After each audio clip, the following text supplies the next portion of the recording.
Hello and welcome, guys. Rizc here. It's been quite a while since I uploaded last one of my analysis history, kind of like CS:GO videos. It's been a lot of vlogging lately, but now I'm back due to popular request for another video, and this one is about one of my favorite players in the entire CS:GO scene, and also one of my favorite players not only to watch but also as a personality, because he's not really one of these guys that'll be out there showboating and will be putting himself on social media, tweeting a lot or something like that. But he's a very, very interesting person, both as a player but also as a person. So this is one of the reasons that I wanted to do this video, also because he's one of the pro players that I've known for the longest in the pro scene. And also, of course, with him switching to Astralis, them winning the major, and now in a kind of position where they could be the best team in the world. Or at least fight for that spot with FaZe and SK Gaming. It's of course gla1ve, the man, the myth, the legend, as you can see on top of the screen. The story behind, which is this video series I'm doing. You can find in the description below, I got a link to a YouTube playlist with all the others, the story behind videos. Usually it's just Danish players. I don't think I've branched out yet. Hopefully I'll have time to do that in the future. Reason why I'm doing this is because I have a bit of some time off. Right now I'm in a thinking period, where I'm kind of going over what kind of shit I should do in the future, if I should go 100% casting, if I should go into content interviews and writing and stuff like that, more stable kind of job situation. But I'm going to find that out, and to push that all to the side, because of course that's what you always do. You always find something else to do when you have a big choice to make in your life. I wanted to do this video. So it's about gla1ve, and I'm not going to start off with how like he started his career, if he had some brothers or stuff, because that's been covered in other interviews. But I'm going to start where, from my perspective, where I met him first, where I started to see his name. Because back in the day in Denmark, we had this one website called gaming.dk, which was where everyone went. And we just chatted on Ventrilo and IRC, and that was the way we did back then. And we started seeing one of these names coming up called gla1ve, and no one really knew him. And he was kind of like an onliner back then, and it was kind of like, yeah, he's pretty good, but he's never been to a LAN. We can't really trust him. He's probably an onliner. If he ever comes to a LAN, we'll see how he does. And then he actually goes to a LAN. Actually, I don't think I was at that one because I had something in school or something.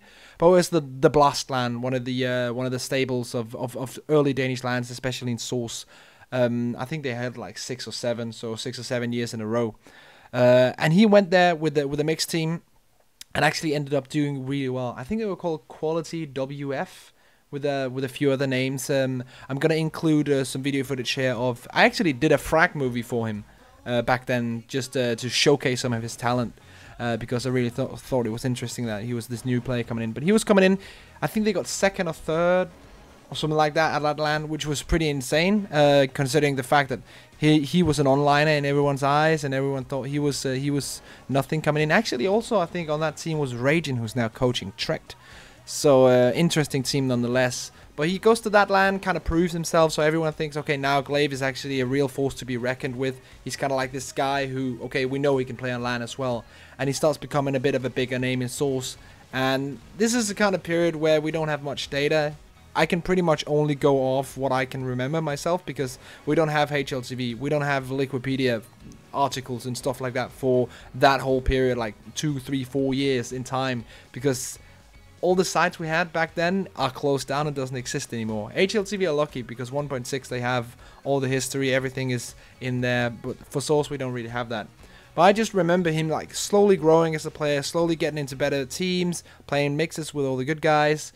And the next point in time, I think, is a bit later into his career, where he started becoming a bit of a better player on the top end of the Danish scene. And that was when he was playing in Dynamic Gaming. Not to be confused with the NA Dynamic Gaming, which had the likes of Steel on it, I think, and other Canadian superstars like that back in Source. But the Danish Dynamic Gaming, which is an org I also was in, which is why I remember, because I followed the team to DS Rack LAN 3, which was, of course, the third in the iteration, also the last TS Rec LAN there ever was. A very interesting event. I'm sure Richie Lewis will be able to tell you a good amount of stories from that event. That's for another day, for another video. But yeah, great event, and I went with the team. They didn't do that well, I remember. I'm going to include, playing over this as well, some video material from them. But that was in a team where he was playing with Nico, for example, a guy he would later team up with in Western Wolves. And he started getting recognition from, or he didn't start, he was already recognized as a very, very talented player. But not in the role that he is today, because today, of course, he's this in-game leader, he's very structured. Back then, he was just this young kid running around, shooting headshots, getting everyone killed, and all that stuff. So it was a very interesting team to follow because it had a lot of talented players, some of them who didn't translate at all into the CSGO, for example, like Kliko or Muffa B, older Danish CS Source players who didn't go at all into CSGO, I think. But it was an interesting team that did really well online, and then it came to GS Rec LAN 3 and they didn't do so well, and then the org and everything kind of crashed. But that was kind of like where he was playing on the international stage, and he got to prove himself internationally. And at the end of CS Source, gla1ve was this player who was in the top Danish team, or in the secondary top Danish team. Because back then you had the top Danish team, which was almost always led by Fetish, almost always had once, and then it was kind of like a collaboration of maybe Cajun-B, maybe they had 3K2, maybe they had Holm, or maybe they had someone like that in the team, and kind of switching up one out every single time. And then the secondary Danish team was all the other guys, usually led by Hunden, and I think in the end he was playing with the guys of Jokun and Frost and Kevin, who were very, very talented. Kevin, of course, one of these star opers that didn't translate to CSGO at all either. Frost, also a huge talent, Danish CSGO talent who was wasted alongside with Once at the end of CS Source and the beginning of CSGO. Jokun, also a very, very interesting player, doesn't play anymore. And of course, Hunden, as you know, as kind of like the in-game leader of Tricked. And that was I think the team that he played with when we switched over to Counter-Strike Global Offensive. They were called Reason Gaming first, I think, and then they had the standard, the name that they used every single time they didn't have an organization. Most teams have like a mixed team name that they always use. For example, gray face, no space, stuff like that. Their name was And You Need Us, or You Need Us. AIN, which was their mixed team name, and then they got picked up by Epsilon later on in the beginning of CSGO. But that was a team of Hunden, Jokun, Frost, Kevin, and then gla1ve. And back then, once again, he wasn't playing in-game leader because, of course, Hunden was, but he was learning a lot. And I think that's kind of like the period of the early days of CSGO where the whole idea of him being an in-game leader, kind of like he learned a lot, and he says that in a lot of articles that he learned a lot from Hunden. And I think this is kind of like the period, that and the end of Source, where he did learn a lot. When he grew as a player, when he went from just being a kid who shot a lot of headshots and played well just running around the map, to a player who actually thought about his actions and thought about how he works within a team and how everything works out and stuff like that. So I think that was a really important team for him to be in. And after that whole like lineup with Hunden and those guys, we quickly step onto the next chapter, which was, of course, the Annexus/Western Wolves era, where that was pretty much the big era for them, to be honest. They had such a sick run. They placed very well in a bunch of tournaments. We saw them do incredibly well, and I'm gonna include a clip here, of course, from their game at Copenhagen Games, which of course they got second in. This, to play some context here, they're actually playing Virtus Pro, who were still very good back then, and they're playing them for a spot in the grand final, where the winner, of course, is going to face up against Nib in the grand final. So let's have a look here.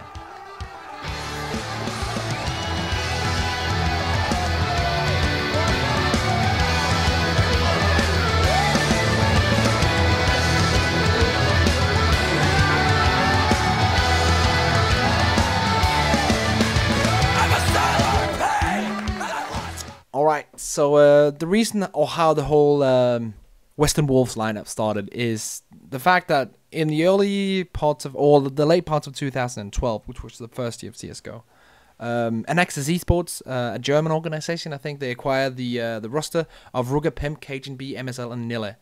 And of course, as every team is, there's some problems. They have Cajun-B go out, They have a guy called Colin come in instead of him. That doesn't work out. And then they replace, of course, since Colin is an AWPer, they need an AWPer and they need another clever player. So they decide to replace Colin and Rugger on that team with gla1ve and Nico. Rugger, of course, was the coach of North now. So now we have the lineup that is most known in the Western Wolves era, which, of course, is gla1ve, Pimp, MSL, Nille, and Nico. Nico, of course, being the AWPer. So now they come into Western Wolves. They do incredibly well, in my opinion. It's absolutely insane, the run that they're doing, comparing to the fact that they were a Danish team who are, of course, good, but not really doing that well. Yes, they were okay. And now they're coming in and getting runs in the Mad Cats Invitational, where they get 3rd to 4th.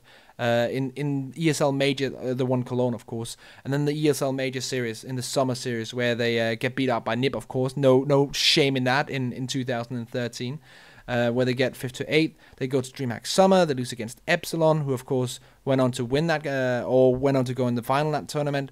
They play in all these online cups, which back then was the kind of like the cups that decided if you could go into the EMS series, the LANs. And then comes the time where a really interesting event hits, and that's the Blast 2013. And you might remember that I mentioned the Blast as one of these Danish events back in the introduction of the video. And the Blast is actually insane if you compare it to the talent that was at this LAN event that had, I don't know, like 2,000 or 3,000 euro prize pool in 2013. 2,916 euro prize pool. Like, have a second and listen to the names on these teams. Okay, so the team that won was Copenhagen Wolves. That had cajunb, Device, Dupree, Fetish, and Wants. Insane team, of course. Secondary team, Fnatic, Freeze, Modi, Stinger, Trace, and Sipnix. And third, we have gla1ve, MSL, Nico, and Pimp, and Eisenbo playing stand-in for Nille. So this is an insane team, like, or an insane tournament. Of course, next in line, we have teams like Sapso with Snappy and KS, and then Insta on Eyes on You, and all these other teams, like, for example, this is so weird, like Oxzone with Cadian and 2 Cheaters and everything. We had the early version of Heroic with VNG. This is so weird looking back at. No, never mind. What we're focusing on right now is the Western Wolves. They get 3rd at this event, the Blast, and then they play in the Gaming DK League, the online season, get 2nd in that. And then comes, I think, their big break as a team. And this is where they go from being a top 15, around top 10 team in the world to go into the top 5. So they go to the Mad Cats Invitational in Birmingham, where they place 3rd, I think, 3rd, where they beat FM Toxic 2-0 in that 3rd place game. And then they're okay. Everyone is saying, yeah, these guys can do something. And then they go to Copenhagen Games 2013. And this was where they really like stamped themselves as one of the best teams in the world, and definitely the best team in Denmark, because usually this was a position held by Copenhagen Wolves, the team that Fetish led, the team with cajunb and 3K2 and Dupree and all those guys. But they play really well. Of course, they end 2nd, and like if we have a look at like the teams they face during that tournament, first up they face gla1ve, which back then was still a good team. Sue, Starix, Senye, Edward, and Markov, the 1.6 guys. After they defeat those guys, of course, big win there, they go up against Epsilon Esports, which I think was the team that became Fnatic afterwards. Yeah, I'm pretty sure. Of course, the team with JW and all those guys. Yeah, I actually remember, because that was the event I told you, JW and Devilwalk first. But they beat those guys 2-1 in a best of 3. Then they go up against Virtus Pro in the upper bracket, and then they go down there 1-2 in a best of 3 in the upper bracket. They go to the lower bracket there, and then they had this run where they beat Temp, and they beat Mousesports, and then they beat Fnatic, which back then was Danish guys. And now, once again, they're in the losers bracket, in the final bracket. They go up against Very Games, and everyone's thinking like, okay, Very Games and NIP has been the 2 major teams back in 2012, back in 2013. This is, of course, 2013. And they go up against Very Games. I can't remember what map. Let me check it. Okay, they were playing on Inferno. So they're playing on Inferno, and everyone's... I'm actually not sure if I was casting that. I might have been. I was casting the tournament with Pansy and Dunn and Warclown, I think. So I actually think I was watching it. So the game is starting, and they're just slowly getting round after round. And all of a sudden, everyone just realizes, and I think Western Wolves realizes as well, that they're just pummeling Very Games. And they have found some kind of way to demolish this team that, apart from Nip, was the team that you couldn't beat. Because in Source, Very Games was the bomb. It was only at the last 2 tournaments where they showed some kind of weakness. And in 2-3 almost straight years, they just dominated the scene. Coming into CSGO, the only team they didn't lose to was the only team that did lose to was NIP.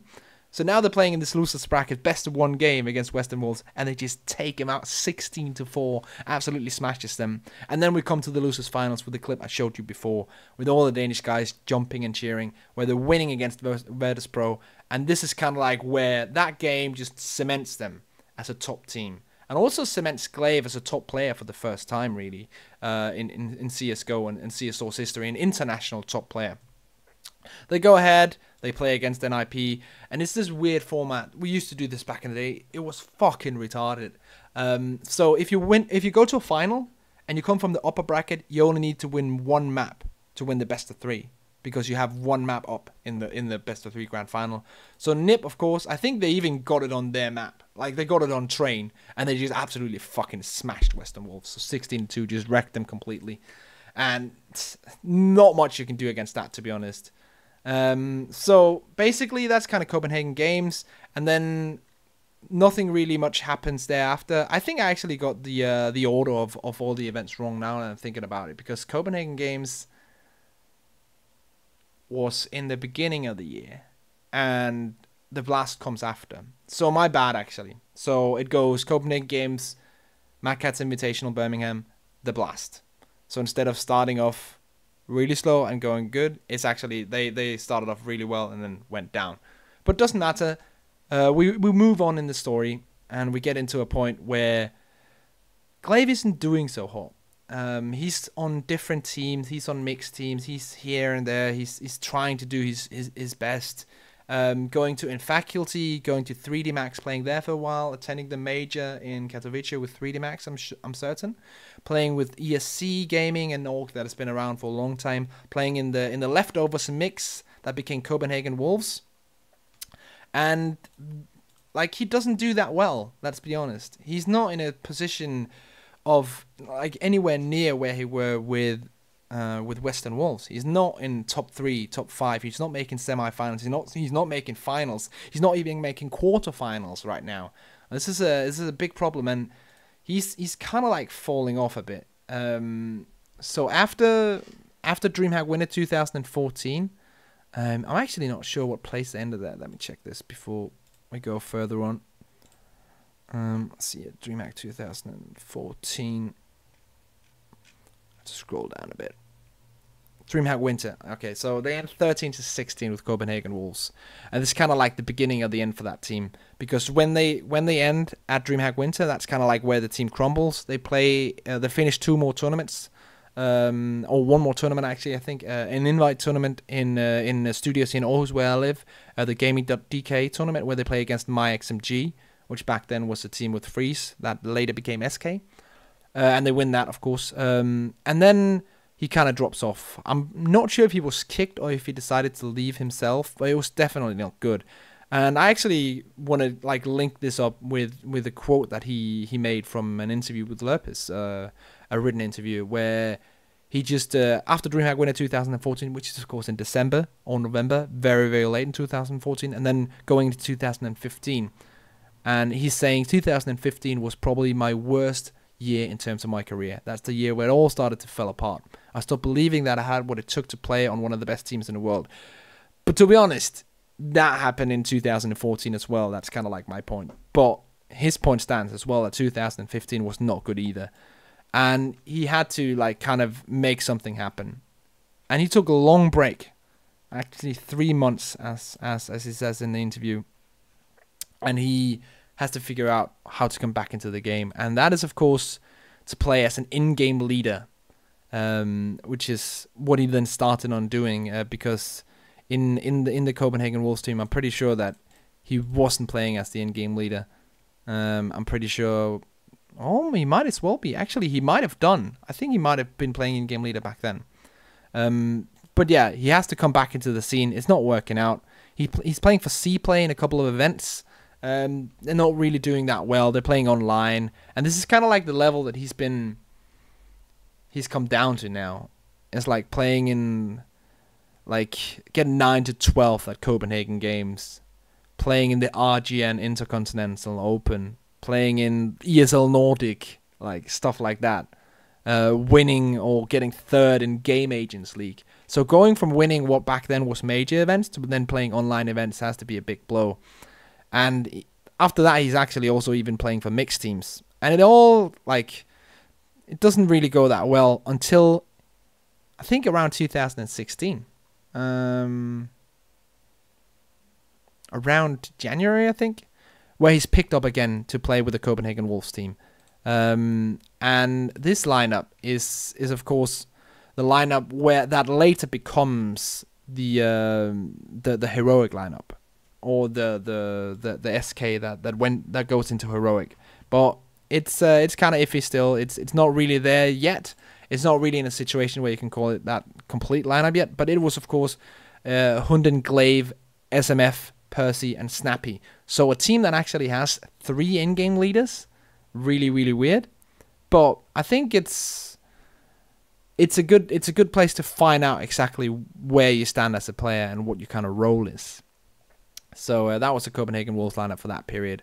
He plays for that team for a while. Then he goes to that faithful DreamHack Summer event 2016, where SK just upset everyone.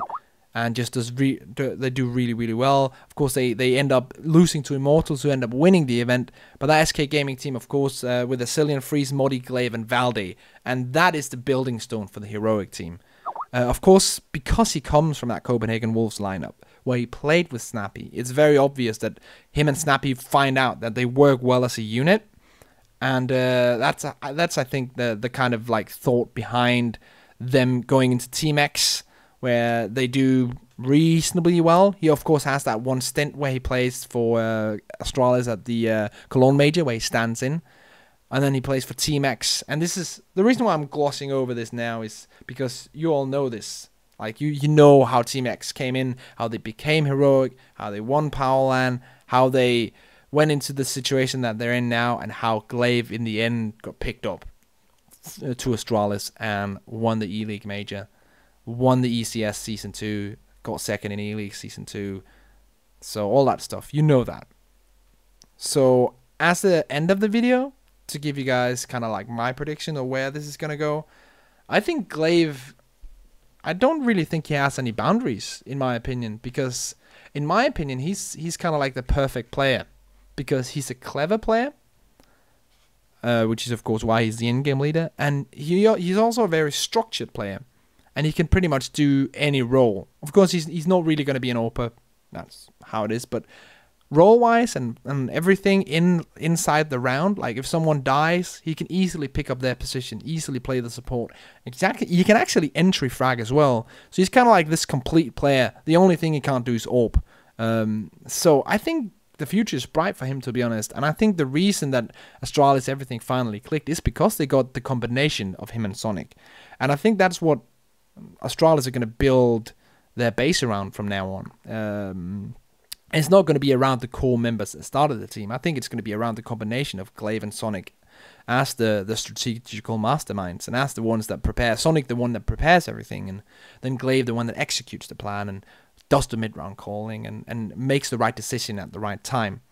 So I think the future is bright for gla1ve, and I think the future is bright for Astralis as well, with him leading that team. And yeah, thank you for watching this. I'm not going to say short, because it wasn't that short. It was around 25 minutes, but kind of an idea, kind of an introduction to gla1ve as a player, if you haven't really been introduced to him, apart from him winning the major and him being in Astralis and all that. So thank you for watching. If you liked the video, you can consider donating. I don't have a Patreon. I don't have any sponsors. So if you like the video, I don't get anything from YouTube at all. My videos are way too low. So if you like it, you can consider donating it. If you don't, that's fine as well. And yeah, I guess I'll see you in the next one. Peace out.